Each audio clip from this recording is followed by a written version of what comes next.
My name is Bilal. I was a student at the biggest college in the city. Physics, chemistry, and calculus formulas danced on my fingertips. I read English books, stayed updated with international news, and considered myself far more educated than the boys from my village. Every summer vacation I was forced to visit my village. The village was far away from the noisy city, surrounded by green valleys and peaceful landscapes. But for me, it was not peace. It was a prison. The people, their simple lifestyle, their conversations, everything felt backward and outdated to me. I counted the days until the vacation would end so I could return to my civilized city life. Across from my house was a small mud house where a girl named Manal lived with her old grandmother. Manal was the kind of girl nature must have created with special care. Her eyes were deep like a lake, and her face carried an innocence that looked untouched by the cruelty of the world. Her parents had died in an accident when she was very young. She had never gone to school. Her entire world was her grandmother, a few goats she raised, and the fields surrounding the village. She couldn't read or write. My thick books, laptop, and smartphone were like objects from another planet to her. From my courtyard, I often saw her. Sometimes she talked to flowers. Sometimes she fed birds. Sometimes she sat quietly watching the clouds. Her face always carried a strange, peaceful smile. But to me, her actions seemed foolish. I would watch her while studying and think, what an ignorant girl. The world has moved so far ahead and she is still stuck among flowers and animals. In my eyes, she was beautiful, but completely uneducated. One afternoon, I was sitting in the courtyard reading an English newspaper when a strong gust of wind blew one page into Manal's courtyard. She picked it up while feeding her baby goat. I walked over and said arrogantly, "Can I take it back?" She smiled and handed it to me, but her eyes remained fixed on the English words printed on the page.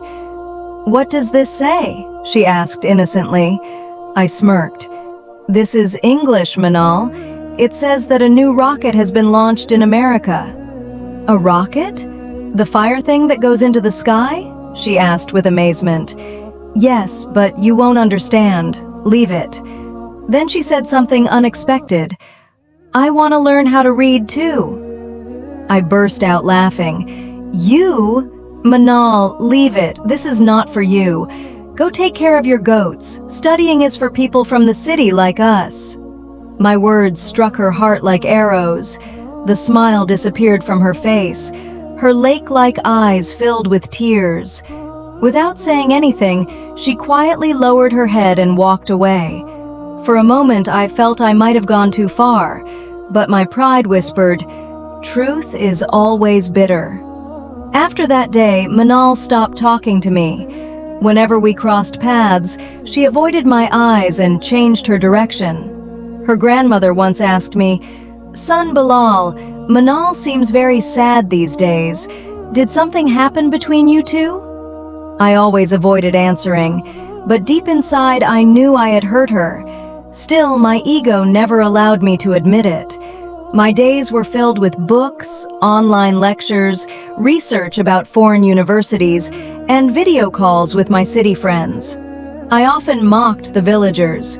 "These people are still living in the 19th century, I told my friends. Meanwhile, Manal lived a completely different life. She woke up before sunrise, helped her grandmother, took the goats to the fields, and spent her time among nature. She knew every plant in the area. She knew which leaf could heal which wound. People even brought their sick animals to her grandmother because Manal knew how to treat them. To me, it all looked like superstition. A few days before my vacation ended, the weather suddenly changed. Dark clouds gathered. Village elders said, "A storm is coming." I laughed at them and checked my weather app. It showed only scattered showers. I thought they were just being ignorant. But by afternoon, the sky turned completely dark. Strong winds began blowing violently. Rain started pouring like stones from the sky.